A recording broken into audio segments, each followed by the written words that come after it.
महाराज विदेहराज की। दिन दिन बढ़े इकबाल जमाने में तुम्हारा, दिन दिन बढ़े इकबाल जमाने में तुम्हारा, ताबंदा रहे महाराज के चश्म पर सितारा।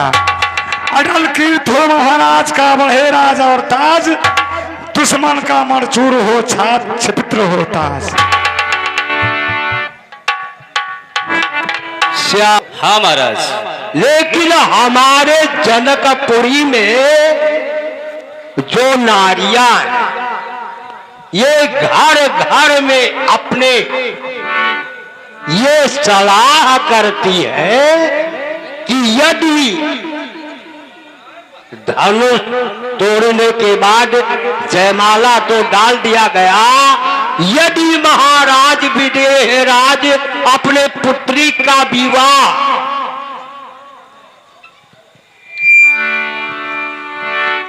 कर दे राम के साथ, तो एक इतिहास बन जाएगा, एक परंपरा बन जाएगी। फिर भी लोकाचारी हो, ऐसा कार्य किया जाए कि सारे विश्व में उसका प्रकाश हो जाए। हाँ महाराज, फिर भी लोकाचारी हो, ये मेरा अभिलाष। नैनों को है लालसा, निरखे ये आनंद, और दुल्हन हो प्यारी सिया, और दुल्हा रघुकुल चंद। हमें चल करके सर्वश्रेष्ठ महामुनि विश्वामित्र जी से सलाह करना चाहिए। हमारे इस विचार के बारे में मुनिराज क्या सलाह देते हैं, वो कार्य हमें करना चाहिए। चलिए महाराज, चलते। हाँ, तो चलिए आदिलम मुनिराज के चरणों में विदेहराज का प्रणाम स्वीकार। कल्याण हो विदेहराज, महाराज जनक राज, तुम्हारा सदैव सदैव कल्याण हो, और तुम्हारी यश और कीर्ति इस जगत में बनी रहे। कहो, अब तुम्हारी कौन सी अभिलाषा है जो अन्य विनय की नजर में हमें दिखाई पड़ रही है? क्या कहना चाहते हैं? आप त्रिकालदर्शी हैं महाराज, आप तो वेदों के ज्ञाता, ज्ञान के भंडार, आप क्या नहीं जानते हैं? आपसे वंचित कौन ऐसी चीज है जो आप नहीं जानते हैं? आप अंतर्यामी हैं। प्रसन्न है, कहो कहो, खुशी से कहो। हमारे तरफ से तुम्हें आज्ञा प्रदान है। अपने मन की बात अब मुझसे कह सुनाओ। वैसे कहना जो है वो तो कहेंगे, लेकिन राम का रूप मेरे नहीं मुनिराज, मेरे पूरे जनकपुरी में घर घर नर नारियों में उनका रूप हमेशा हमेशा के लिए बस गया है। वो इतने लालायित और मोहित हो चुके हैं। यदि हाँ हाँ, कहो कहो कहो, कह दे समझ रहे हैं। यदि आपकी सलाह हो तो एक ऐसा बंधन में बांधो इन दोनों को, अच्छा, कि जो हमेशा हमेशा के लिए वो बंधन, यानी इन दोनों बंधनों को मजबूत किया जाए, ऐसा मजबूत किया जाए। धन्य हो विदेहराज, धन्य हो। तुम्हारे कहने का मतलब कि जनकपुरी का और अयोध्या का नाता अजर अमर किया जाए। जी गुरुदेव। कहने का मतलब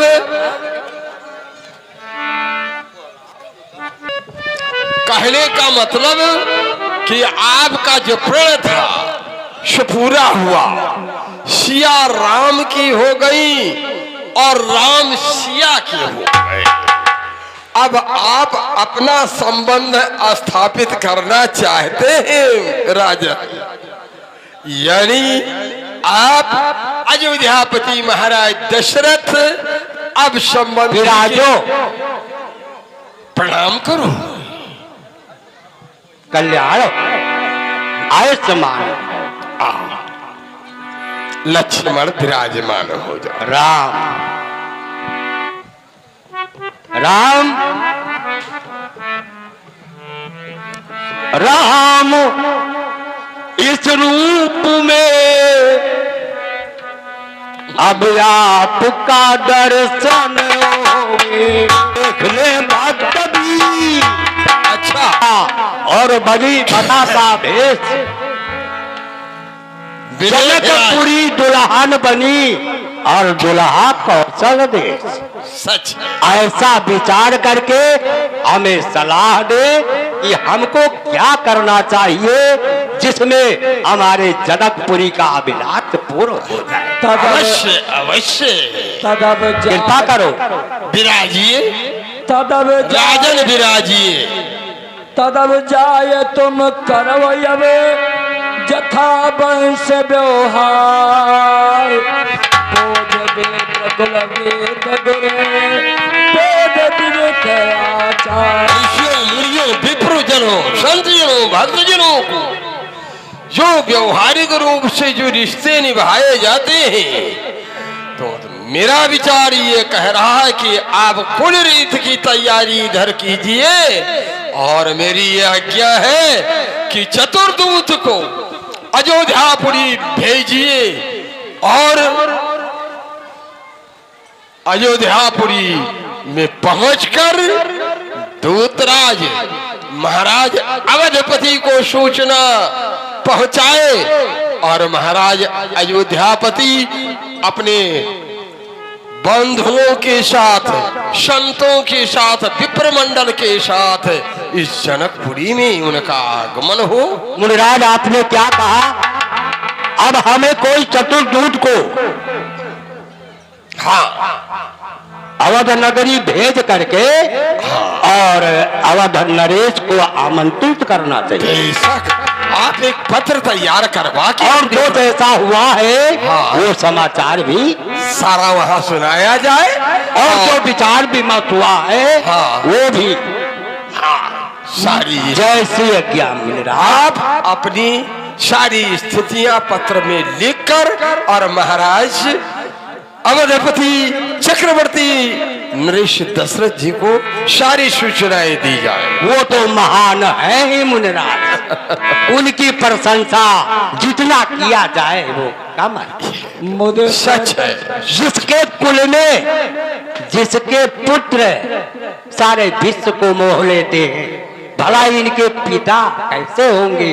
दर्शन पाकर लोग धन्य हो जाएंगे।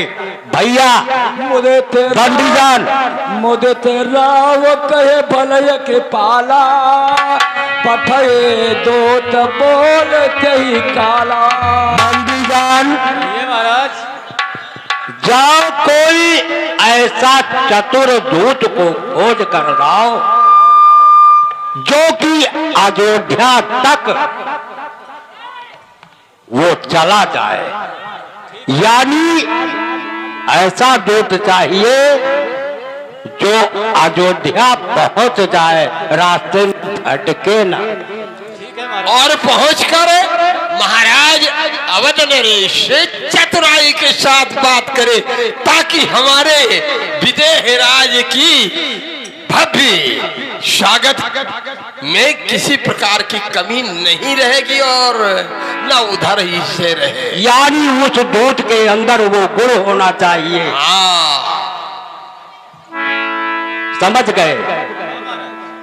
जाइए, कोई बात नहीं है, दूत को लाइए। अच्छा राजन, आज आप जाएं अपने राजसभा और वहीं से चतुर्दूत को। ठीक है महाराज। ठीक है मुनिराज, प्रणाम करता हूँ। कल्याण हो तुम्हारा। मैं अपने कार्य के लिए आपके नमक ख्वार नौकर होते हुए महाराज मैं स्वयं प्रस्तुत हो गया हूँ इस दरबार में।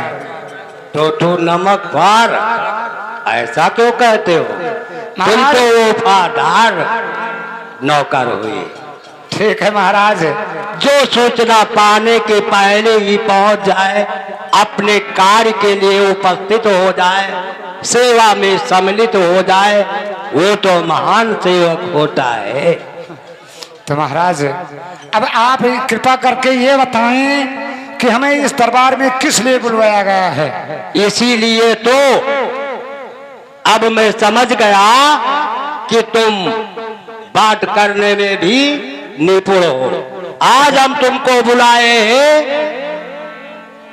जहाँ के ये तुम्हारे जनकपुरी में दोनों राजकुमार विराज रहे हैं, हाँ हाँ राम और लक्ष्मण। हाँ महाराज। आज मैं उनके गांव को तुम्हें भेज रहा हूं, उनके नगरी को। अरे महाराज तब तो समझो कि मेरी ये जीवन कृतार्थ हो गई कि आज हमें उस पावन जगह पर भेज रहे हैं जो देवता लोग भी जाने के लिए तरस रहे हैं। हाँ तो जाओ और अयोध्या का नगरी का अवलोकन करो और सरजू का प्रणाम करो। अब तुम्हारी भाग्य सराहनीय है, मैं समझ गया। तुम अवश्य जनकपुरी का सम्मान बढ़ाओगे। देखिए जाओ महाराज- और अयोध्या जाकर के मेरा महाराज पत्र ले एक- जाओ और महाराज दशरथ को दे देना। जैसा वो कहेंगे वैसे आकर मुझे बता दे। तो महाराज वो पत्रिका जो लिखा गया है, पंडितजन जाइए और उस पत्रिका को लाइए, इस चतुर्दूत को दे दीजिए। है महाराज।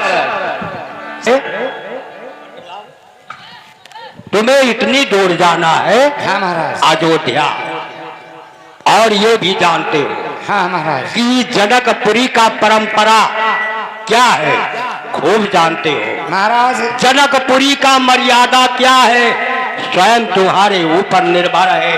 अगर तुम्हें कोई ऐसी वस्तु की आवश्यकता हो जो रास्ते में तुम्हारे काम आए, वो स्वयं यहाँ से लेकर के जाओ। महाराज जी, महाराज ये मैं अपनी सारी व्यवस्था लेकर यहाँ से जनकपुर से अयोध्या के लिए रवाना हो जाऊंगा। बस यही मुझे कहना है। ये पत्र लो और जनकपुरी का लाज तुम्हारे हाथ में। जाओ और पत्र देकर मुझे सूचना दो। सितारे हिंद हो रुतबा रहे सरकार का आला, हमेशा खुश नजर बख्शे मेहरबानी का हक तारा। वधु के जाल पे हमेशा गालिन खोद खंजर हो, फतेह एक बार लक्ष्मी का कदम कब्जे के अंदर हो। शाबाश मेरे राज के शुभ चिंतक आज मंत्री सुमंत जी, तुम सब बरकरार रहो।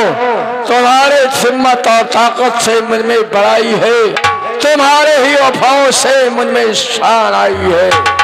किसी ऋषि बहमल की सेवा करने का यही फल हाथ आया है। प्रजा की मेहरबानी से मैंने तक तो पाया। क्यों ना हो महाराज। मैं जिस गली में निकलता हूँ शायद लगता है कि मैं अयोध्या पहुंच चुका हूँ। जिस गली में निकलता हूँ अतर के खुशबू, इतनी बड़ी सफाई, इसका वर्णन क्या करूं। और मैं क्या बताऊं कि आज मैं मेरी जिंदगी कृतार्थ हो गई जो मैं आज अवधपुर में आ पहुंचा हूं।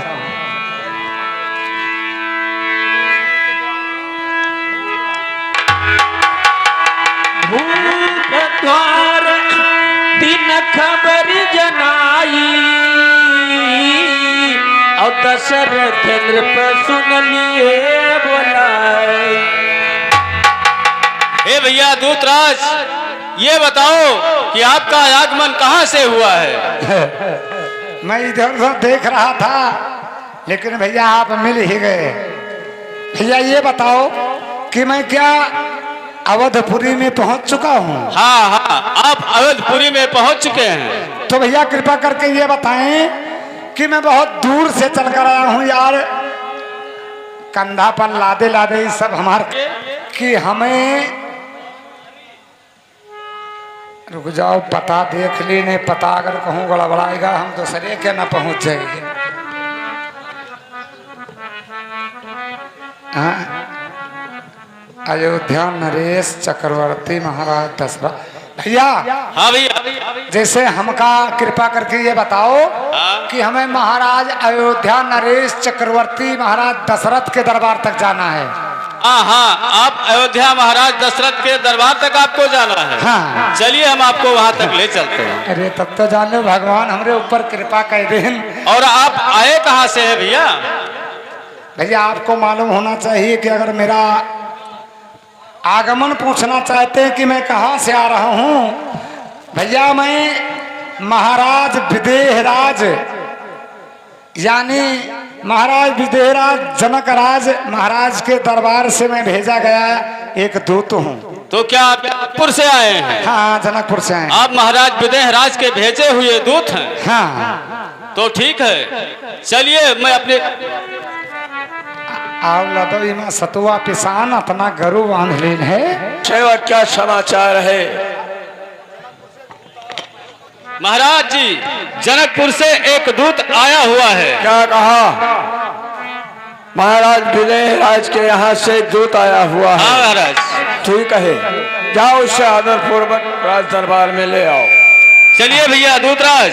आज्ञा होगा? हाँ, आदेश हो गया। चलो भैया ठीक है, अगर आदेश होगा तो हम जाहिर खत तो आए हैं। चलो चलिए भैया।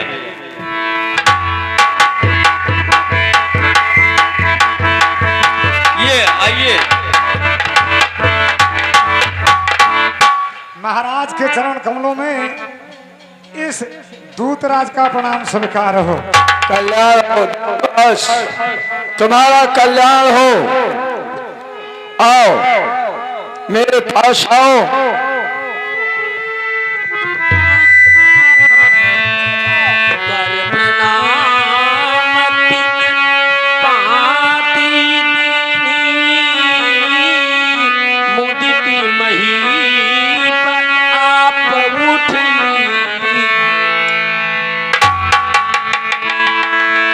महाराज कहो दूतराज। और सूचना के साथ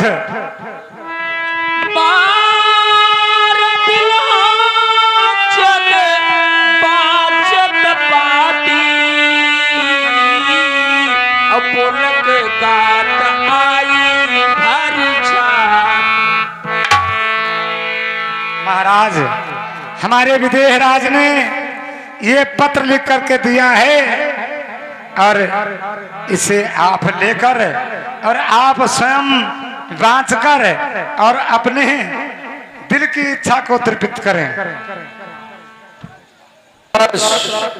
आज बहुत दिनों के बाद यह पत्र तुम्हारे द्वारा मुझे अवगत हुआ है।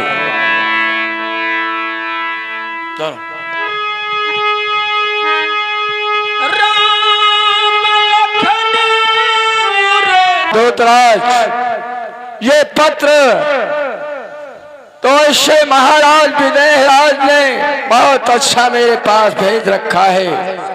ठीक है, इसमें लिखा है, श्रीमान चक्रवर्ती अयोध्या नरेश महाराज दशरथ आपको सूचित करता हूँ कि मैंने एक बहुत बड़ा आयोजन रखा था।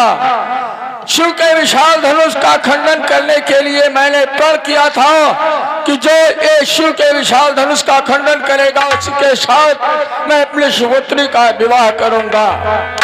रहा मेरा प्रण आपके बेटे मर्यादा पुरुषोत्तम राम ने पूरा किया और पूरा करने के बाद अब मैंने सोचा कि शीघ्र अतिशीघ्र किसी दूत को पत्र लेकर के जनकपुर से अयोध्या भेज दे ताकि चक्रवर्ती महाराज दशरथ को ये अवगत हो जाए।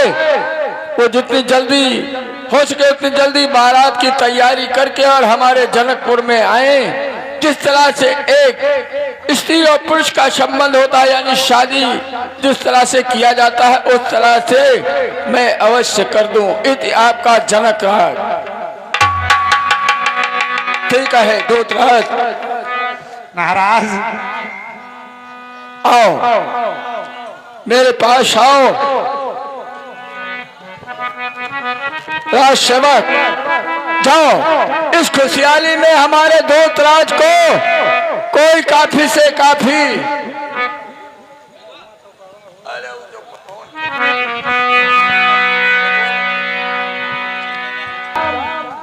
और सुंदर स्वरूप वाले वो महाराज गुरु विश्वामित्र के साथ मौजूद है। क्या उन्हें अपने नेत्रों से देखा है?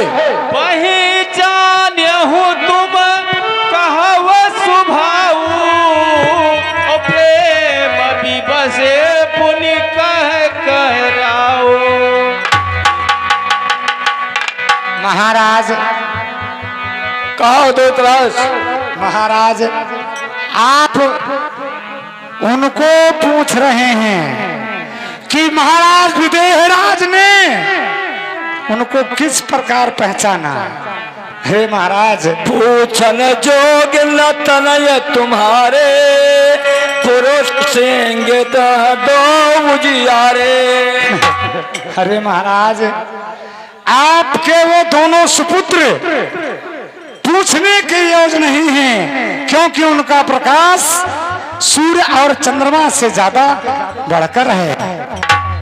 जिनके जस प्रताप के आगे शशि ललित शीतल राम। महाराज, जिनके यश और प्रताप के आगे सूर्य और चंद्रमा भी मलिन हो जाता है, उन्हें आप पूछ रहे हैं कैसे पहचाने? तिन्हें कहे वो नाथ की मचीन है, और देखो रवि दीप करलीन है। महाराज, ये आप कह रहे हैं कि उन्हें आप किस प्रकार से पहचाने? जब महाराज तीनों लोक में उजाला करने वाले प्रकाश करने वाले को कौन नहीं पहचानता है? सियहि स्वयंवर भूप अनेका, और समीटे सुभट एक तेका। महाराज,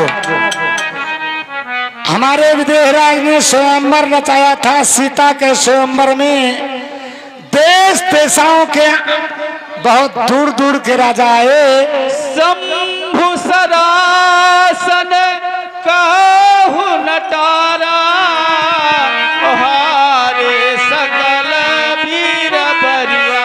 अरे महाराज, उस विशाल शंकर जी के धनुष को उठाने यानी शिव जी के विशाल धनुष को कोई नहीं उठा सका। अंत में वो अपने भुजाओं को हार मानकर पुनः वापस चले गए।